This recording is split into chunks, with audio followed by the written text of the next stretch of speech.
Hey there, welcome to another of my life hack series. My name is Joshua Pellissier, and today I'm going to talk a little bit about my number one memory hack that I use in order to remember stuff.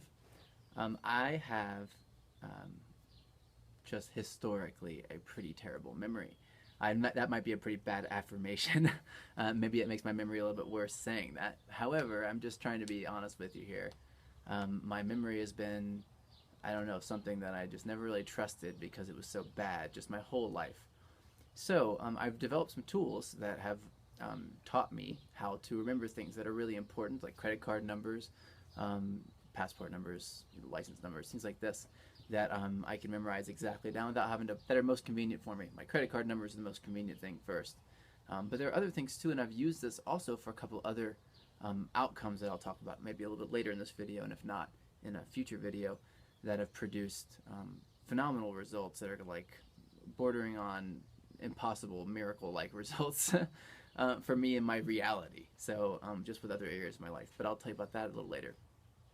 But it all stems from this concept of using your memory to jog your mood. So to remember something whenever you're feeling kind of fuzzy-headed or whatever, that triggers you to focus or triggers you to be happy or whatever it is, and remembering to do it and having the willpower to access that part of your brain in order to flip your mood over, but also to remember important details of things that you don't want to lose for whatever reason.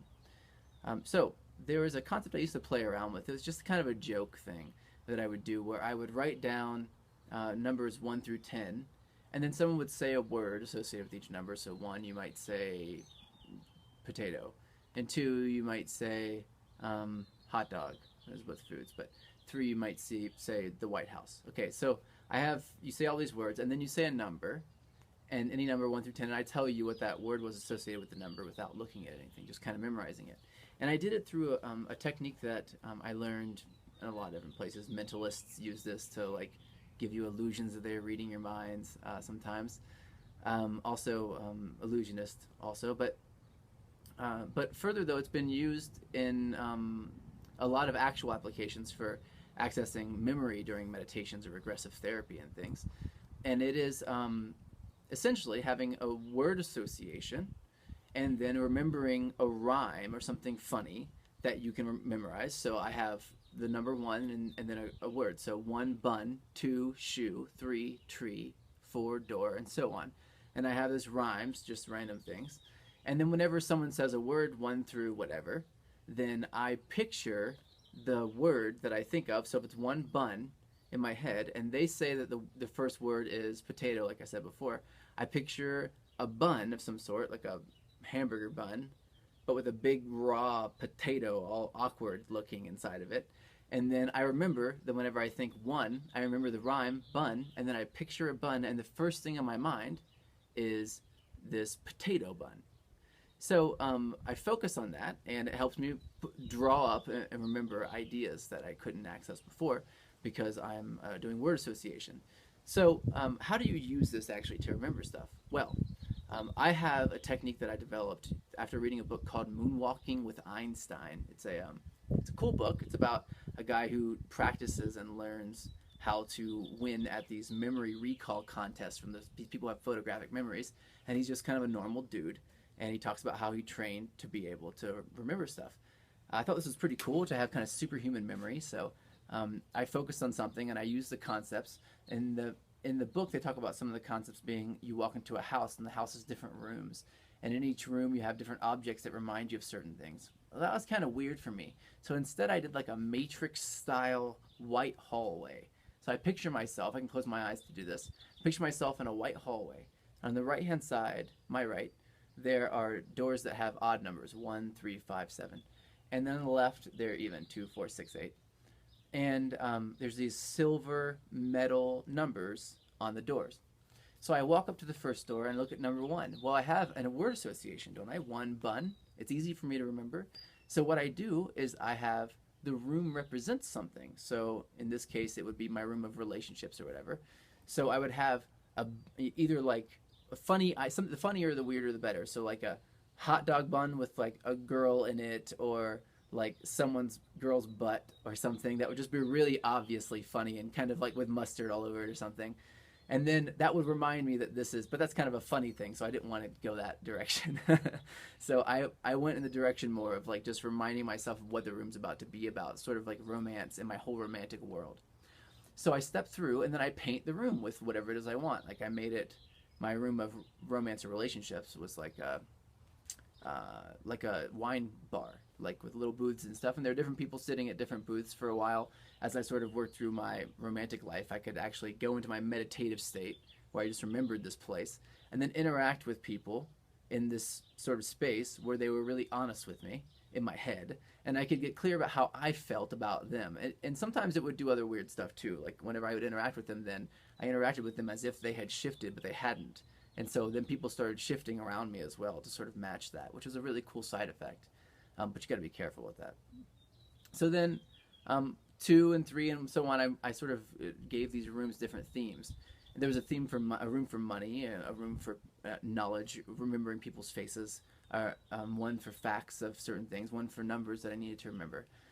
And so when I get to the one for travel, for example, I have a storage unit in LA that I was using, and I couldn't remember the passcode for the gate. And so what I did is I made that room, the room of travel, look like a place I used to work at. And I walk over to, which was a gas station, I walk over to the drink section and I see the name of my storage unit written on a bottle. I pick it up and I open the top of the bottle and I look at the cap and it's got a number written on it. And that number is the number to the gate to get in. Now here's the weird thing. I do this if I have some number to remember and I want to remember it through the system, through this process. I will sing a song with the number. And so I can remember that way. Otherwise, it gets kind of blurry. I'm like trying to look in my mind's eye at a cap, and I'm like, it's hard to read the number or something. You know, it just kind of looks like weirdness. So if I have a rhyme that starts to happen, a song that has the number in it, then it helps me to remember the number.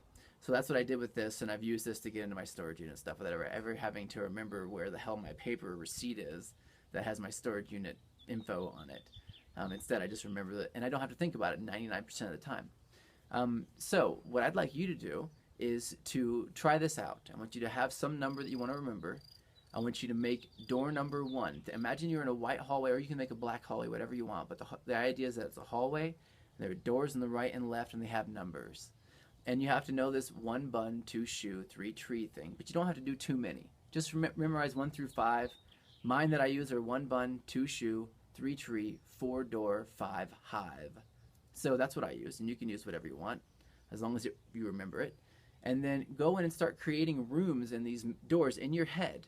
And then don't have to do anything inside of them, just create them and say this is for this. And then get out of it, like open your eyes and look around for a second and kind of snap yourself out of it. And then close your eyes again and try to go back and see these rooms and see how much better your memory is than you expect it to be. As you go through these rooms and create new parts of the rooms, then your mind begins to commit these new thoughts to memory, to long-term memory. And as you access them, it begins to play out the scenario that you're acting out in the rooms in its own actual way, as a simulation in your head. So your body starts to respond. If you think of something in those rooms that is scary, your body will actually respond as if you're scared. If you think of something that is not so scary, your body gets more comfortable and confident, things like this.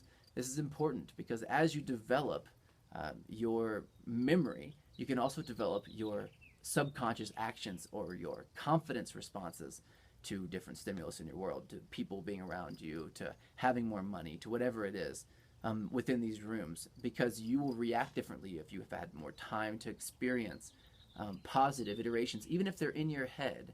Your mind doesn't necessarily know the difference between something you're imagining and something that is actually happening. It does in a certain way because a different part of your brain is active in order to see something in your mind than it is to see something external. However, when it's stored emotionally in the same way. So you can get your emotions in alignment with being successful or being confident, whatever it is you want, through this effort, through this process. And that will spill out into your world as you begin to interact with people and they begin to feel that your confidence is deeper rooted because you've gone through this emotional evolution process on your own through this memorization thing. So anyway, try this out. I know it's kind of a strange thing, but make 3 rooms, you know, room number 1, room number 2, and room number 3. That's 1 bun, 2 shoe, 3 tree. Make rhymes for these rooms. Choose really important areas of your life. You probably want to choose abundance or money for one of the rooms. You probably want to choose relationships for one, and you might want to choose health for the other, but you can make whatever you want, and you can obviously add more than 3. So go ahead and do that, and then build out these rooms, and within them begin to interact. Try to memorize something. You know, try to memorize your credit card number. This is a really awesome thing to do. The credit card or debit card you use most, memorize the number, the date, and the number on the back of the card, and then try to recall it every time. I can show you how to do this in another video, but typically you just want to repeat something over and over again, and imagine yourself in different scenarios repeating it, so that you kind of get out of, like, otherwise you'll have this phenomenon that happens where you can only recall what it is you're trying to remember whenever you're in the scenario in which you tried to remember it in the first place. That's why if you like cram for an exam and then you leave your house and you go into the room, you forget everything sometimes because you were cramming with the association around you. Things around you were reminding you of the answers. Then you leave that environment and then everything's not there anymore. So anyway, so you wanna use that to your advantage. So try to like remember these patterns. Try to remember the rooms. Try to remember something within the rooms. Pick up your debit card and see the number. You know, say it in your head. Have a rhyme, whatever it is, and try to remember something you didn't think you could remember, and then post. Let me know how it's going. All right, that's it for this life hack. Keep your eyes open for the next.